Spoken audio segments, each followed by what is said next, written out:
Slováci, slovenský národ, Slovensko. Kto sme, odkiaľ pochádzame a prečo práve tu, v srdci Európy, sa naši predkovia Slovania rozhodli usadiť a vytvoriť krajinu, ktorú dnes s hrdosťou nazývame Slovensko.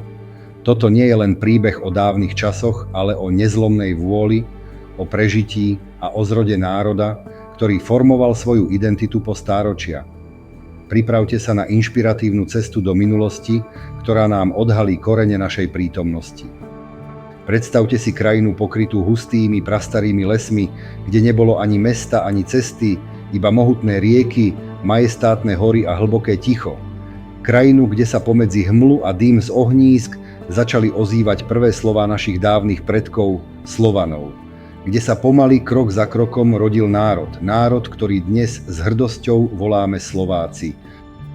Tento príbeh je pre vás všetkých, pre študentov, ktorí hľadajú poznanie, pre verejnosť, ktorá túži pochopiť svoje korene, pre historikov, ktorí oceňujú hĺbku dejín, pre Slovákov doma i v diaspore, ktorí si ctia svoju identitu. Je to príbeh o tom, ako sa z kmeňov stali ľudia, z osád sa stali mestá a z legien sa stal národ. Príbeh o tom, kto sme, kam patríme a ako vznikol jeden z najstarších slovanských národov v Európe. Ahojte, ja som Šubok a toto je môj YouTube kanál. Ak ste tu noví, nezabudnite dať odber, like a zapnite si zvonček, aby vám neušlo žiadne nové video. Do komentárov mi napíšte, čo si o tejto téme myslíte, mne to pomôže a vás to nič nestojí. Tak poďme na to. Píše sa 5. storočie nášho letopočtu. Európa sa trasie v základoch. Mocná rímska ríša, kedysi symbol stability a poriadku, sa rozpadla, zanechávajúc za sebou mocenské vákuum a chaos.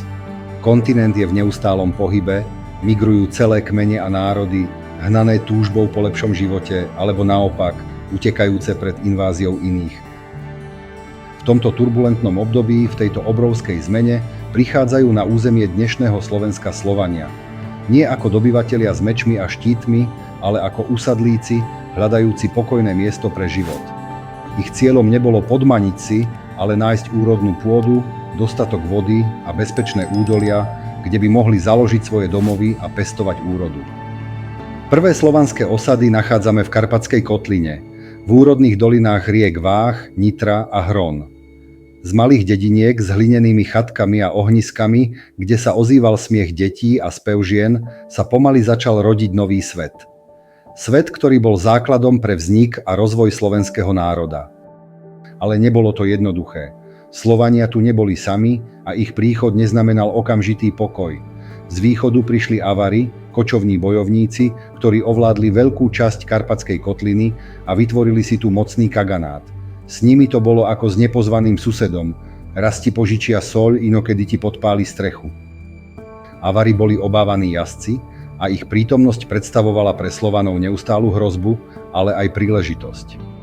Niektoré slovanské kmene s Avarmi spolupracovali, platili im dane a slúžili v ich armádach. Iné sa proti nim postavili, bránili svoju slobodu a nezávislosť.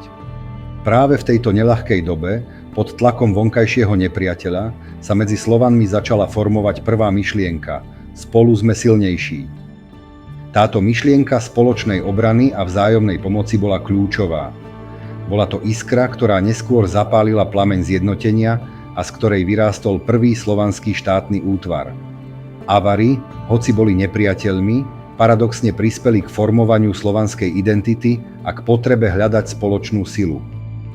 Okolo roku 623 sa na scéne objavuje postava menom Samo, franský kupec, ktorý sa stal vodcom Slovanov. Nebol to kráľ s dedičnou korunou ani vojvodca s obrovskou armádou. Jeho sila spočívala v charizme, strategickom myslení a schopnosti spojiť rozdrobené slovanské kmene proti spoločnému a mocnému nepriateľovi Avarom. Samo vytvoril prvý známy politický útvar Slovanov v strednej Európe, Samovú ríšu. Hoci trvala len asi 35 rokov, zanechala nezmazateľnú stopu v dejinách. Ukázala, že Slovania, vtedy ešte len naši slovanskí predkovia, dokážu držať spolu, keď ide o prežitie a obranu svojej slobody.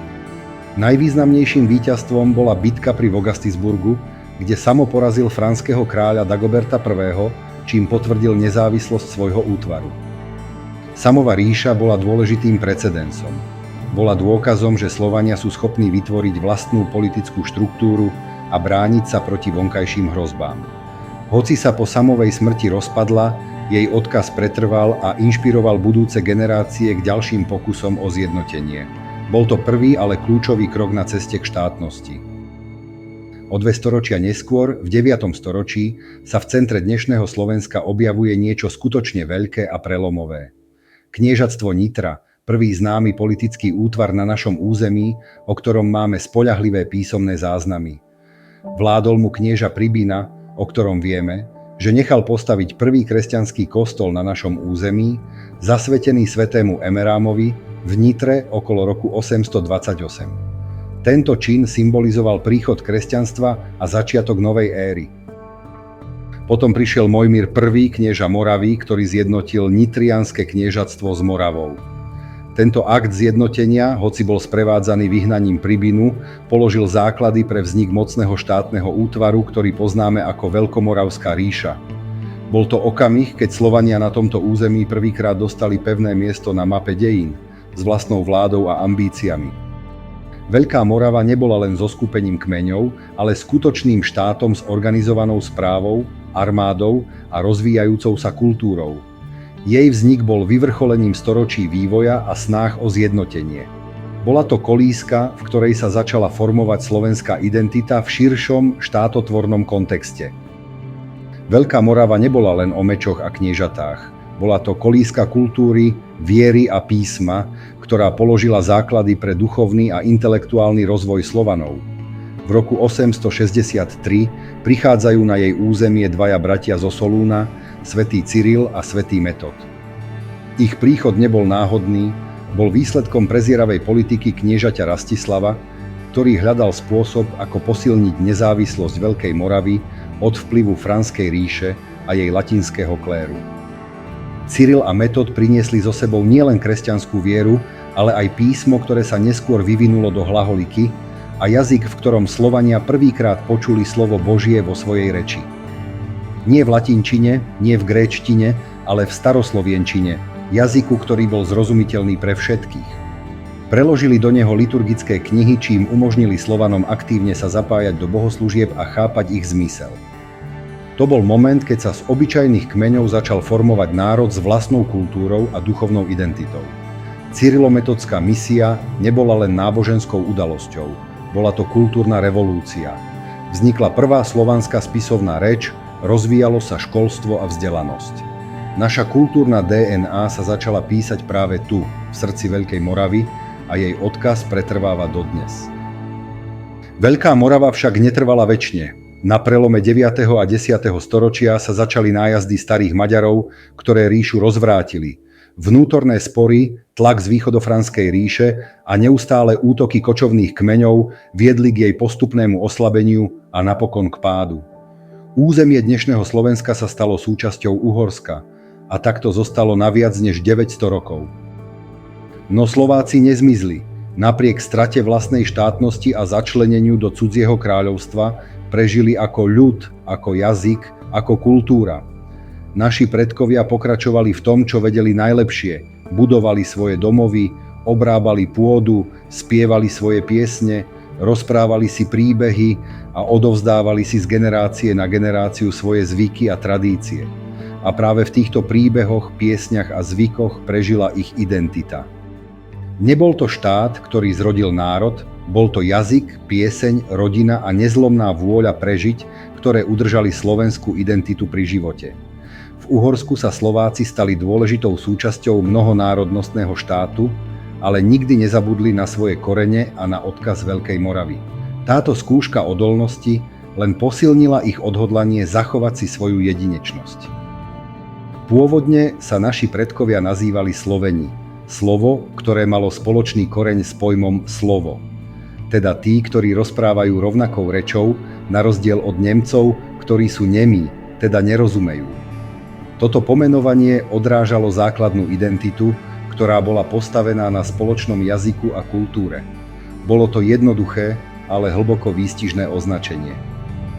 Neskôr v stredoveku sa z tohto pomenovania začalo postupne používať slovo Slovák. V písomných prameňoch sa objavuje až v 15. storočí, ale jeho korene siahajú oveľa hlbšie.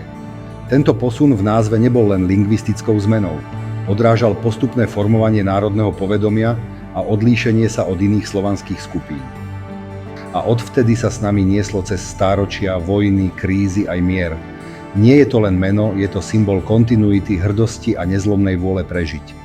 Je to odkaz, ktorý nám pripomína, že sme súčasťou dlhej a bohatej histórie, ktorá formovala našu identitu. Byť Slovákom znamená byť dedičom tohto bohatého kultúrneho a historického dedičstva. Moderné genetické výskumy potvrdzujú, že korene Slovákov siahajú hlboko do minulosti. Analýzy DNA ukazujú, že niektoré genetické línie nášho obyvateľstva tu prežívajú nepretržite viac ako 1500 rokov, teda od príchodu prvých Slovanov. Tieto vedecké dôkazy sú silným potvrdením našej historickej kontinuity a hlbokého prepojenia s touto zemou. Takže áno, môžeme s hrdosťou povedať, že toto je naša zem, náš domov, naše korene. Naše gény nesú príbehy tisícok generácií, ktoré tu žili, pracovali, milovali a bojovali. Sme priamymi potomkami tých, ktorí prešli všetkými historickými búrkami a zachovali si svoju identitu.